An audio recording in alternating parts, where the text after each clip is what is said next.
नमस्कार दोस्तों, स्वागत है आपका हमारे यूट्यूब चैनल पर। अगर आप चैनल पर नए हैं तो प्लीज़ चैनल को सब्सक्राइब कर लीजिए, अपने दोस्तों को शेयर कर दीजिए।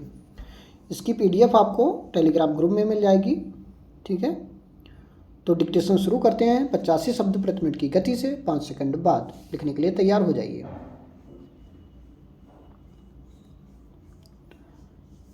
स्टार्ट। अध्यक्ष महोदय, आपका अभिनंदन करने के लिए मैं यहाँ खड़ा हुआ हूँ। संसदीय लोकतंत्र का यह सर्वोच्च मंदिर है और इसके नेतृत्व की जिम्मेदारी आज आपके कंधों पर पड़ी है। इस देश की सभी विधानसभाएं, विधान परिषदें हमेशा इस संसद की तरफ से मार्ग निर्देशन लेती हैं और इसलिए आपके ऊपर बड़ी जिम्मेदारी है। भारतीय लोकतंत्र में, संसदीय लोकतंत्र में अध्यक्ष पद सबसे महत्वपूर्ण पद है। इस देश में उसकी इज्जत है। दुनिया के सबसे बड़े प्रजातंत्रीय देश के रूप में भारत की तरफ दुनिया के लोग देखते हैं, पूछते हैं। दुनिया में बहुत से संसदीय संस्थान हैं।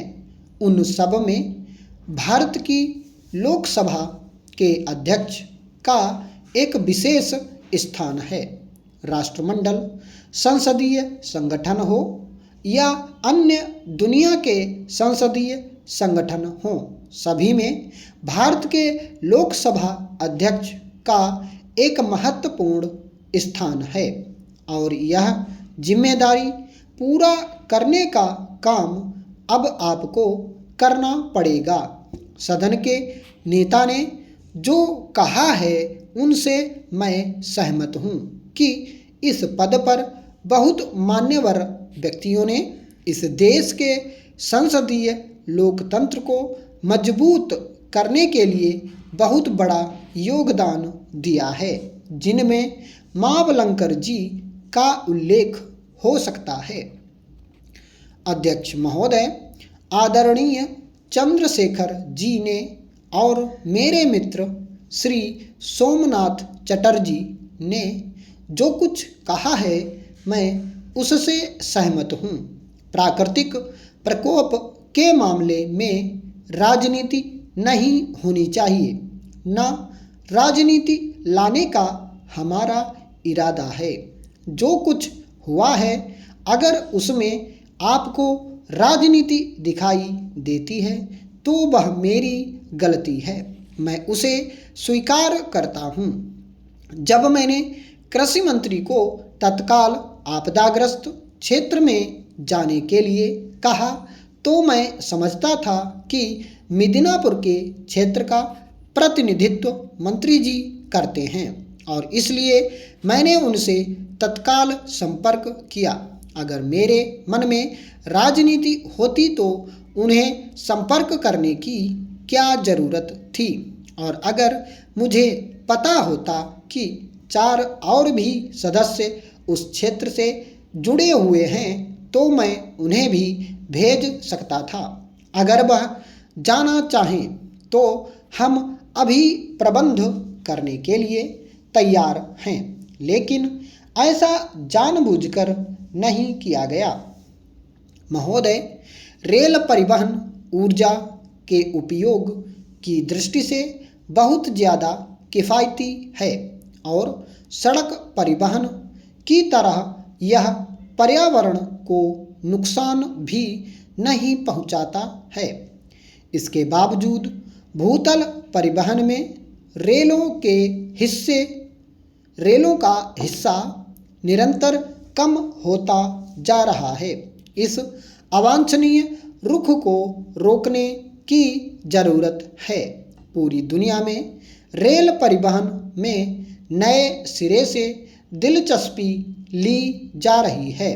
मेरी पूरी कोशिश रहेगी कि भारतीय रेलों को और अधिक कारगर बनाया जाए ताकि वे माल और यात्री दोनों प्रकार के परिवहन में अपनी प्रभावी भूमिका निभा सकें।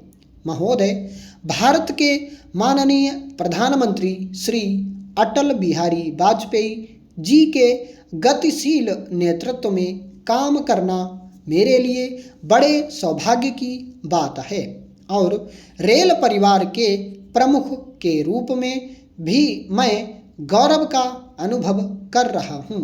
इसमें क्या ऐतराज की बात आपको लग रही है? मैं तो आप सब लोगों से आग्रह करूँगा कि आप लोग सब अगले 5 साल तक पूरा समर्थन दीजिए। आप यहाँ रहना चाहते हैं तो पूरा समर्थन इधर दे दीजिए। रेल कर्मचारियों की सभी स्तरों पर कर्तव्य के प्रति संपूर्ण निष्ठा से सम्मानित सदन निस्संदेह सहमत होगा। मुझे पूरा विश्वास है कि रेलवे को अपने लक्ष्य की प्राप्ति के लिए सदन और रेल उपयोगकर्ताओं का पूरा समर्थन मिलता रहेगा। अध्यक्ष महोदय, 2-3 घंटे से सदन में एक गंभीर सवाल जो हमारे सदस्य श्री आरिफ मोहम्मद खान ने उठाया है पर विचार हो रहा है। उन्होंने जो बातें सदन में रखने की कोशिश की है उससे सदस्य के और उनके अधिकार के हनन होने की परिस्थिति पैदा हुई है। हम अपेक्षा रखते थे कि इस बारे में कुछ और सदस्यों को अपनी भावनाएं रखने का मौका मिलता तथा इससे कोई अच्छा रास्ता भी निकल सकता था। आपने इस बारे में निर्णय दे दिया और सदन में एक बार निर्णय देने के बाद फिर यहाँ उसी सवाल को उठाना, उसी सवाल को दोहराना सदन की गरिमा के लिए, सदन की प्रतिष्ठा के लिए मुझे ठीक नहीं लगता। मगर साथ ही साथ यहाँ जो सवाल उठाया गया है वह मुझे अहम लगता है, महत्वपूर्ण लगता है। मैं प्रधानमंत्री जी से अनुरोध करूँगा कि श्री आरिफ मोहम्मद खान ने जो सवाल आपके सामने उठाया है उस पर कुछ कहें। इसमें सबसे ज़्यादा गंभीर बात जो मुझे लगती है, इसमें सरकारी एजेंसी का इस्तेमाल हुआ है। सच क्या है या नहीं क्या है इस बारे में मुझे जानकारी नहीं है। जब माननीय सदस्य यहाँ कहते हैं तो इसमें थोड़ी बहुत डिटेल में जाने की आवश्यकता है।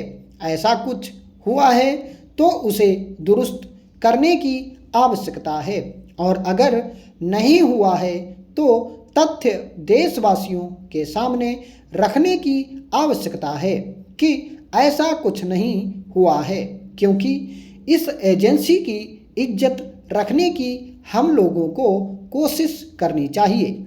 मुझे विश्वास है कि प्रधानमंत्री जी जो सूचना दी गई है उसे स्वीकार करेंगे और सदन का काम ठीक तरह से चलेगा। महोदय, मुझे एक बात और कहनी है। सदन के सामने आपने यहाँ कुछ शब्दों का इस्तेमाल किया है जिससे मुझे दुख था, संतोष नहीं था, मगर मैं इतना ही साफ करना चाहता हूँ कि आपकी प्रतिष्ठा रखने की जिम्मेदारी हम लोगों की है। मेरे मुंह से कोई कठोर शब्द निकला हो तो उसको वापस लेने के लिए मेरे मन में कोई चीज़ नहीं है। मैं ज़रूर वापस लूँगा। यह आपकी प्रतिष्ठा का सवाल है। अध्यक्ष महोदय, प्रतिपक्ष के नेता श्री शरद पवार ने जो भावनाएं व्यक्त की हैं उनका मैं आदर करता हूं। उन्होंने जिस बड़प्पन के भाव से परिमार्जन किया है वह सारे सदन के लिए एक आदर्श है। उसका भविष्य में भी अनुसरण होना चाहिए। 2-3 घंटे की चर्चा में मुख्य रूप से जो सवाल उठा था और श्री शरद पवार ने भी उसका उल्लेख किया है, वह सीबीआई की कार्यशैली के बारे में है। यह कार्यशैली वर्षों में ढली है। यह कार्यशैली अब एक रूप पा चुकी है। इस कार्यशैली के गुण दोषों पर हम लोग लगातार चर्चा करते रहे हैं। स्टॉप।